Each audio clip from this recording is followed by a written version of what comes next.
আবু জাহেল কি রসুল্লাহ সাল্লাল্লাহু আলাইহি ওয়াসাল্লামের আপন চাচা ছিলেন কিনা এই বিষয়ে আজকে আমি কথা তুলে ধরবো। ইনশাল্লাহ ভিডিও শুরু থেকে শেষ পর্যন্ত আপনারা দেখার চেষ্টা করবেন। তো আরবের মুশরিক গোষ্ঠীর নেতা আবু জাহেল, তো ইসলামের সঙ্গে তার শত্রুতা এটা এবং নবী করিম সাল্লাল্লাহু আলাইহি ওয়াসাল্লামের প্রতি বিদ্বেষ এবং বেয়াদবি সর্বজন বিদিত।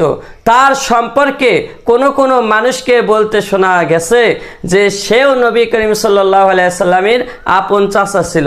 তো যেভাবে আবু লাহাব তার চাচা ছিলেন, এটা একটা ভুল।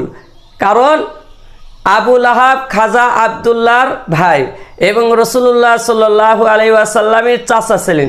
কিন্তু আবু জাহেল কুরাইশ বংশের লোক হলেও আব্দুল মুত্তালিবের সন্তান ছিল না। আবু জাহেলের বংশধারা যে এইভাবে আবু জাহেল আমর ইবনে হিসাব ইবনে মুগিরা ইবনে আবদুল্লাহ ইবনে ওমর ইবনে মাখজুম। তো এখানে বোঝা গেল আবু জেহেল তিনি রসুল সাল্লাল্লাহু আলাইহি ওয়াসাল্লামের আপন চাচা ছিলেন না। এবং আব্দুল মুত্তালিব যা রসুল সাল্লাল্লাহু আলাইহি ওয়াসাল্লামের দাদা হচ্ছেন, এই আব্দুল মুত্তালিবেরও সন্তানও ছিল না, বরং সে অন্য ধারার ভিতরে ছিল।